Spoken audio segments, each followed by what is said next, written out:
Welcome to the satellite communication course. Now we will learn that a processing gain and capacity in a CDMA there. Now consider that a data at a rate of RD, that is about a data rate RD here, and that is about a PSK modulated with a bandwidth of a BD. Now this one is about a bandwidth BD here. And if this data, this is about a data here, if this data is a superimposed on a PN sequence rate at a rate of RP here, so means we can say that PN sequence rate that will be the RP here, and that resulting signal that will be spread in the bandwidth BP, that is about the bandwidth BP because of that a PN sequence signal. Okay, now then that a bandwidth BP, that is nothing but what, a null to null bandwidth for a PSK modulated PN sequence. Now if you consider that if C is equal to transmitted power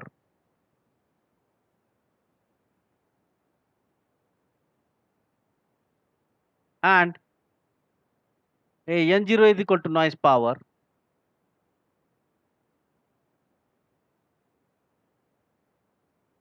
spectral density,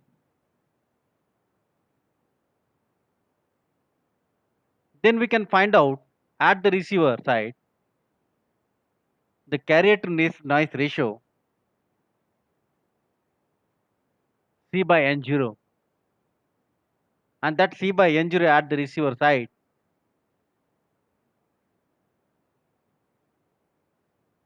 that will give you the what will be the noise present and what will be the transmitted power.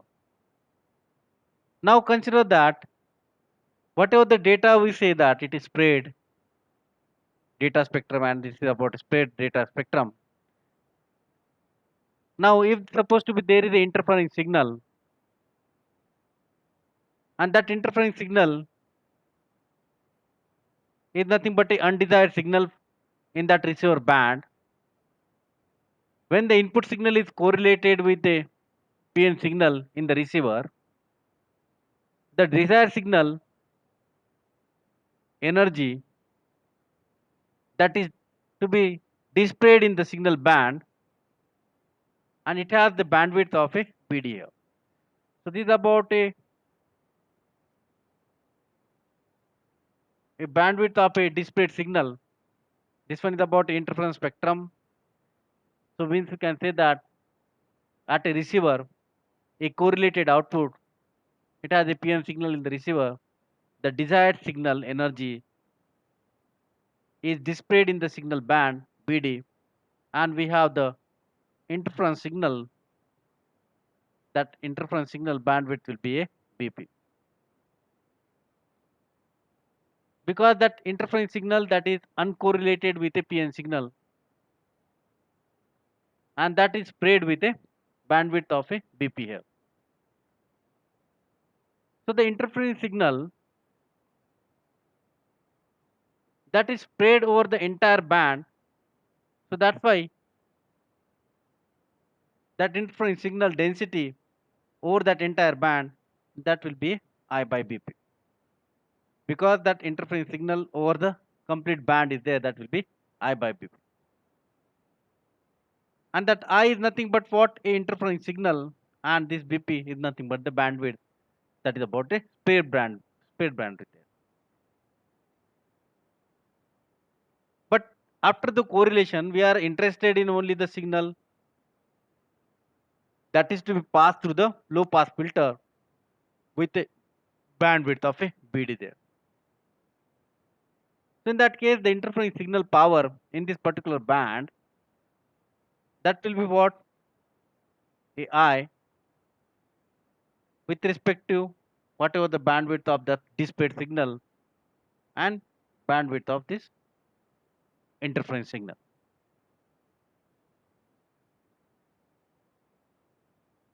So that's why we say that the displayed signal here, since we consider that a bandwidth of displayed signal, it will be very, very less than the bandwidth of this interference signal. So that's why this ratio BD by BP, that will be very, very less than 1. So that's why that effective interference, that will be reduced largely. So we consider that a carrier power C is equal to AB into RD. AB is nothing but what? Energy bit, and RD is equal to what? A data rate.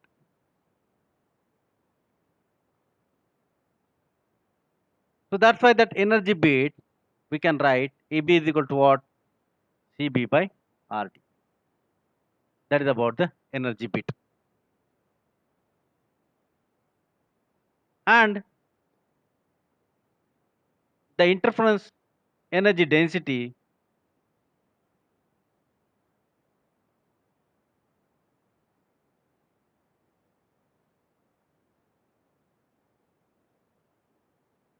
is given by I0 is equal to what? Interference signal with respect to whatever the rate here.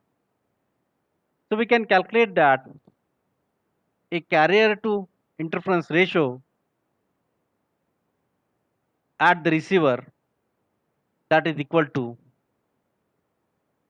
EB by I0 and RD by RP. Or we can write EB by I0 is equal to C by I into RP by RD.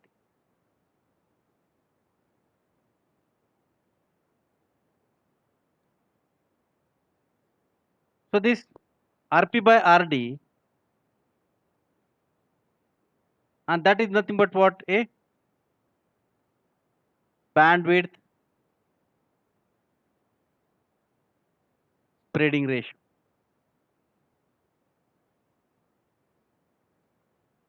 And that bandwidth spreading ratio, that is called as a processing gain. That processing gain, we can say that GP,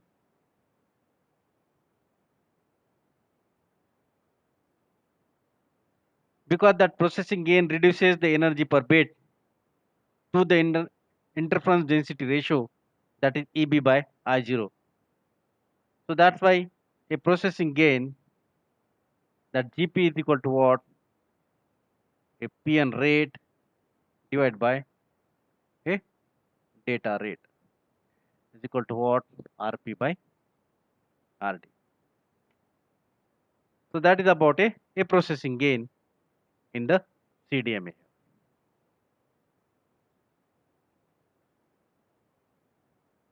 If we express that equation in terms of a dB, so we'll get that EB by I0 in terms of a dB is equal to C by I in terms of a dB plus, that is about a processing gain in a dB here. And this is nothing but what? A carrier to interference ratio. And this is nothing but a processing gain. This term is called as a processing gain.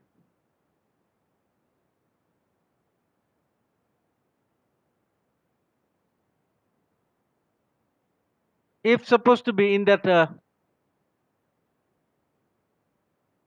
given system, if there are the a large number of users that are using that multiple access system, and they are transmitting a CDMA signal. So, and at the receiver, all the signal except the desired signal one act as a interference signal. Means that if supposed to be a multiple user, so in that case there will be large interference occurs. So in that case, if the total interference from all the user is I, total interference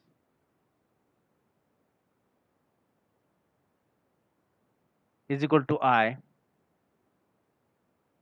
and the thermal noise is assumed to be a additive white Gaussian noise with a power spectral density of a n0 by 2. Then we can write the equation again, above equation, that is EB by, instead of I0, that will be what? I0 plus N0. That is a power spectral density is equal to C by I into a GPL. This equation, E by B is equal to C by I. This is rate is nothing but a GP. Okay, this is nothing but a GP here. So instead of EB by I0, that will be a power spectral density term. So N0 here. So EB by N0 plus I0 is equal to C by I into GP.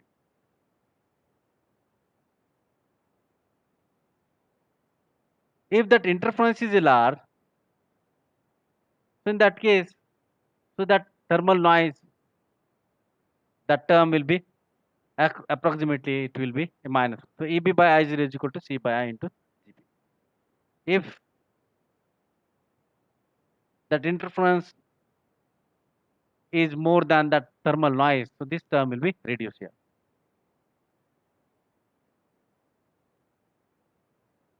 So that's why we can say that, assuming that there are the m users in the network, and then each user will transmit a power, that carrier power, that will be C, and at the receiver, the power received from m minus 1 user, that will be act as interference to the one signal that is a desired one.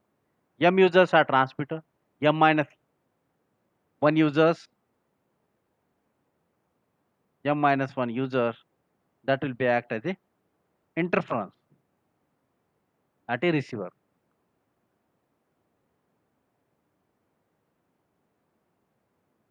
So means one is a desired one. So then we can say that the interference at the receiver, that will be is equal to what? M minus 1 into C here. If you substitute that equation, we'll get that EB by I0 is equal to processing gain by M minus 1.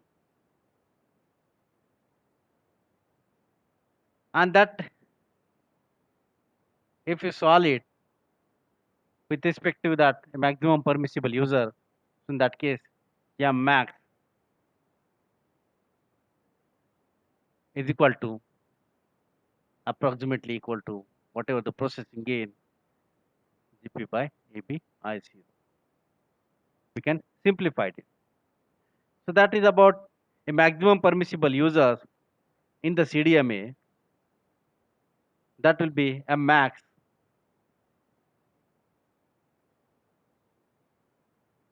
is approximately is equal to GP by EB by I0.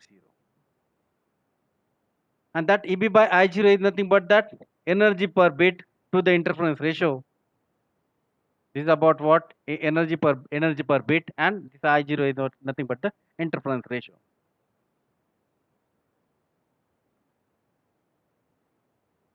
If we use a technique to remove this interference from this undesired channel. So we need to consider that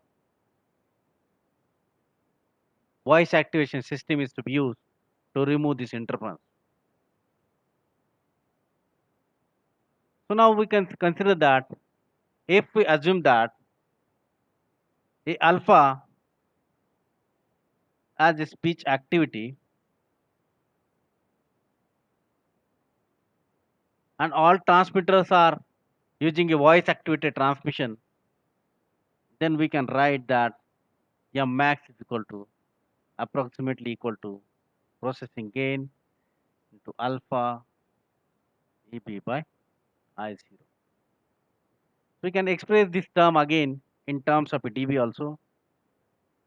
Sorry, M max, that is, sorry, in dB here, is equal to Gp, that is in dB here, minus EB by I0, that is again a term in dB, minus 10 log of that alpha here.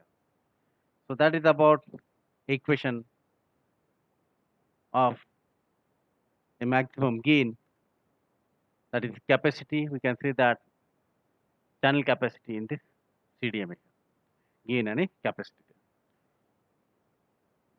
So that is in a frequency hopping CDMA.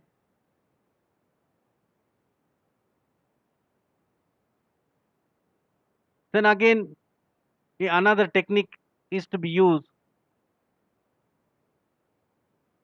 so that a random access technique. So in that case, so in the case of a multiple access system,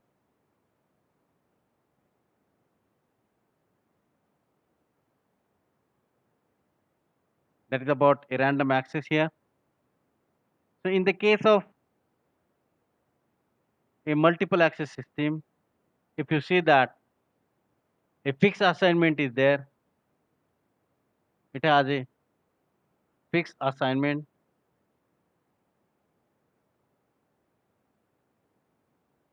and that fixed assignment that is not suitable for the user data if it is in a bursty in nature. So in that case, a multiple assignment, so capacity, channel capacity is wasted, and then that technique is not used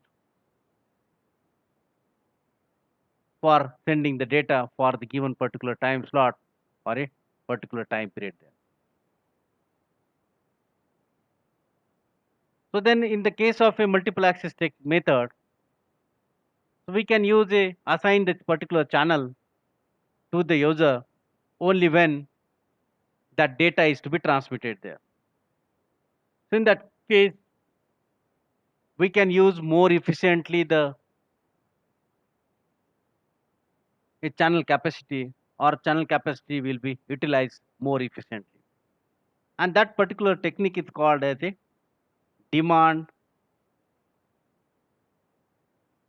assigned multiple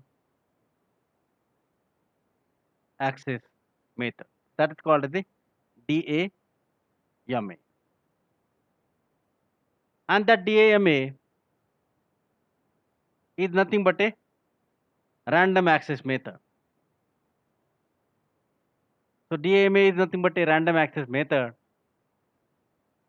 and it doesn't have any access control here. Again, another is about the ALOA, ALOHA, ALOA. Again, it is a random access system,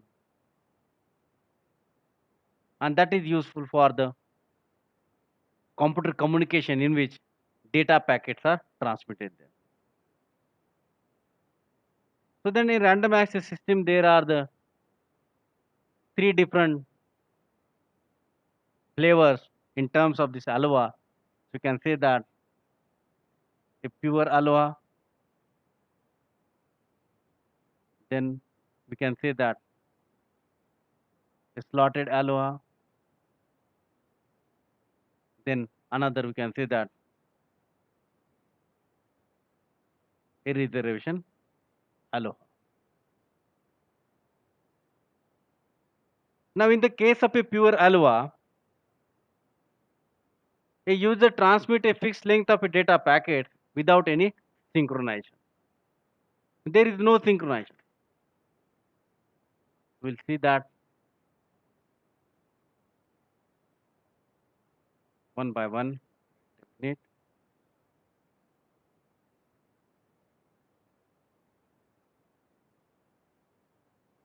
That is, we have a pure aloha system. So in that, a number of users are there, a multiple users are there that will transmit data randomly through a channel. The packets, those have a finite probability of colliding with each other, or we can say that a collision occurs. I can say that here, these are about the packet from the users A, packet from the user B, A1, A2, likewise packet from the user C, likewise. So now A is transmitted, their data packet, B is transmitted, but there is no collision. But if in the case of a C, packets are transmitted, C1 and this one, that packets are collide here.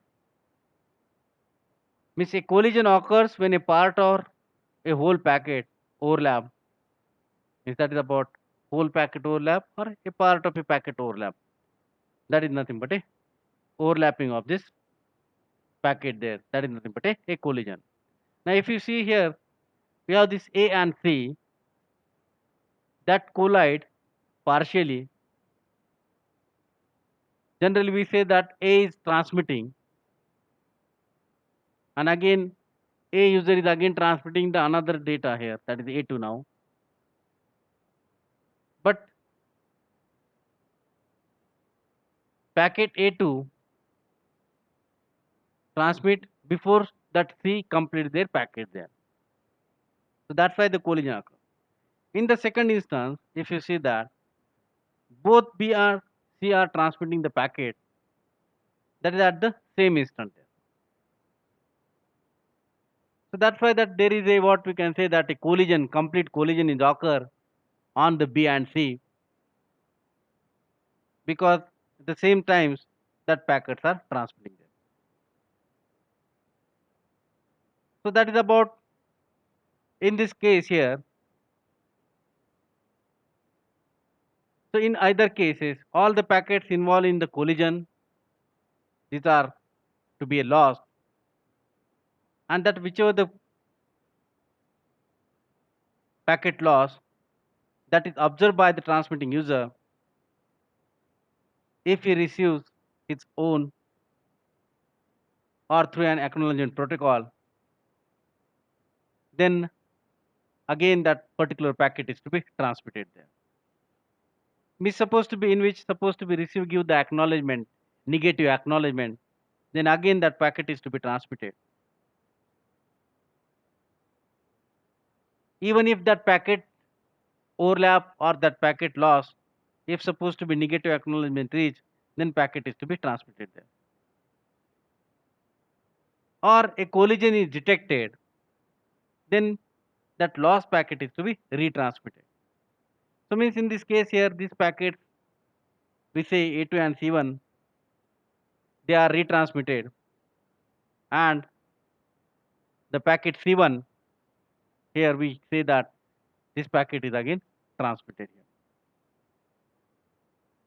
And that probability of a collision and that data loss in the pure aloha system, that will be increases if the traffic from the users will be increases. So that is about a packet collision in the pure aloha system. In the next is about a slotted aloha. In the slotted aloha,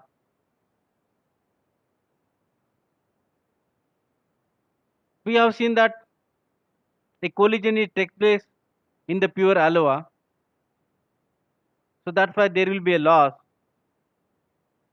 And why this collision takes place? So within that particular period of a time, okay, within that particular duration of a time, that packets are sent. So that's why there will be a collision there in the pure one. If we use the a synchronization here, or all users are synchronized to a particular common time slots, then choice of a time slot for the transmission, that will be a random, and then packet is to be transmitted through the given network. So in that case, each user then synchronize and begin the transmission. Now you can see that packet from the user A, packet from the user B, likewise, they have defined one particular time slot there. Then each user synchronize and begin the packet transmission at the start of a time slot.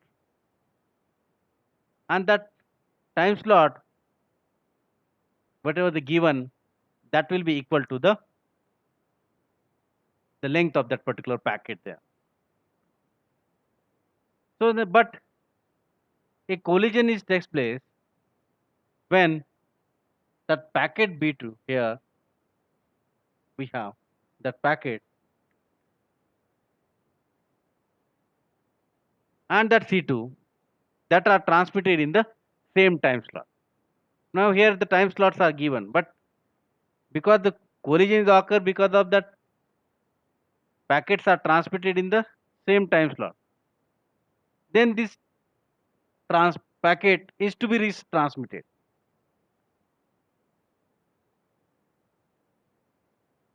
In a slotted ALUA, the packets when they collide, they are fully overlap here in that particular time slot.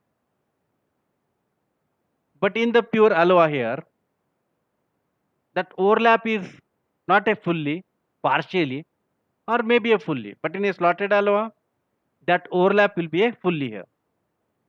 So that reduces the time interval in which where we can send the packet in this particular system. So that's why here the retransmission is takes place only in that particular given time slot, and because of that, this slotted ALUA provides the improvement here over that a pure ALUA, because within that particular time slot, next time slot, that packet is to be retransmitted there. So we know that if when their packets collide in that given time slot, and then again that user choose that particular time slot for retransmission randomly, then retransmitted packets have a lower probability of a colliding or a collision with each other again. So that is about a slotted ALUA. Then a reservation ALUA system. So in a reservation ALUA system, if you see that the performance of ALUA system can be done by, or it can be improved by reserving that particular time slot to transmit the packet there. Now we can see that here we can a time slot during the reservation page and time slot during the transmission page. So the package are transmitted in the allocated time slots in the reservation ALUA system. So that's why there are no collision, but this method requires a synchronized time slot and a reservation protocol. So that's why the system is more complex as compared to the all other Aloha system. And we require a network control station, and that provides that particular time slot, or we can say that the given system operates in a two phase. One is about a reservation phase and another is about a transmission phase. During the reservation phase, the time slots are short and each user transmits a request for the reservation on this time slot. When that request signal comes from a user, and that conveys the amount of data is to be sent, and that according to that a number of time slots are reserved for that given user accordingly, and the position of the slots are informed to the user there. Then the user transmits the data packet in that allocated time slot during the transmission phase. Now this is about a time slot during reservation phase. Once that user received that a time slot for the time slot, then that will transmit the data in that particular phase.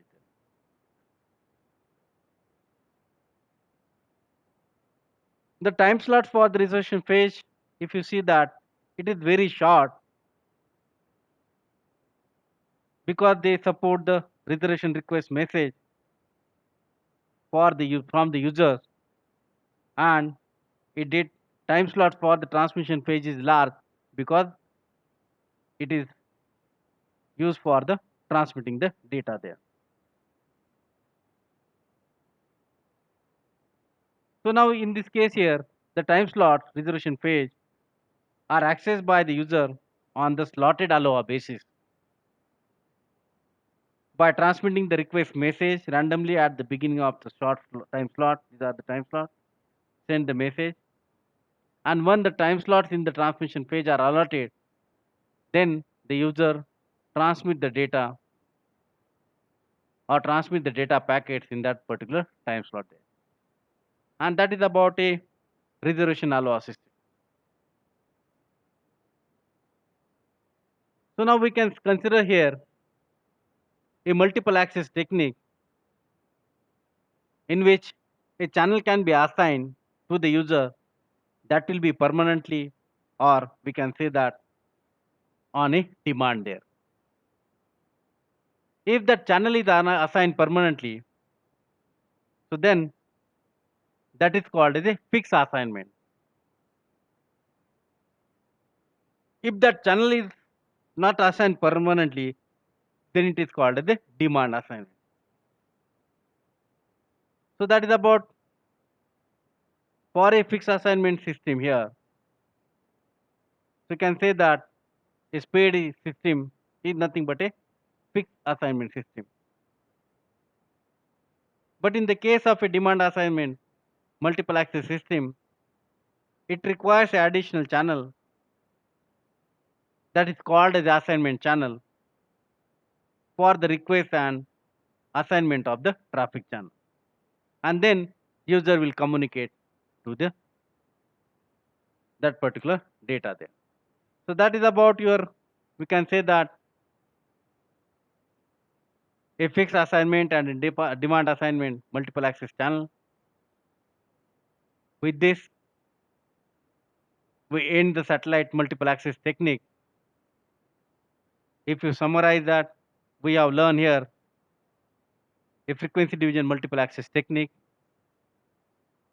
and in this, in a frequency division multiple access system, the spectrum of the transmission channel is shared by the users, and that's why it is called the frequency division multiple access system. When a time frame is shared by the many user to access the transmission channel, then it is called as a time division multiple access system. In AFDMA, the guard band is used, and because of using that guard band, it reduces the channel capacity of the FDMA system. And if you consider that a TDMA, that TDMA require a transmission timing control to avoid the overlapping of the adjacent data bus.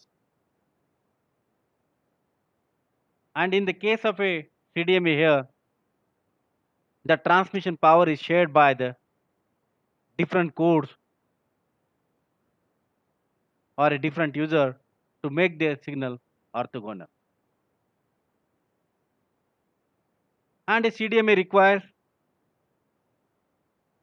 neither strict timing control nor a power control of the transmitted data. And the capacity of a CDMA, it depends on the ratio of a code chip rate and a data rate, that is called as a processing gain. That is about a GPM.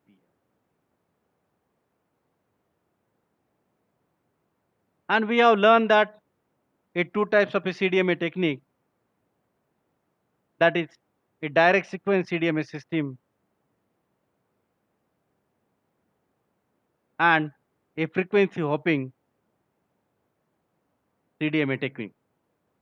In the case of a direct sequence CDMA technique, the user data is multiplied with a unique PN code. In the frequency hopping coding CDMA technique, the PN data controls the transmit carrier frequency at each chip.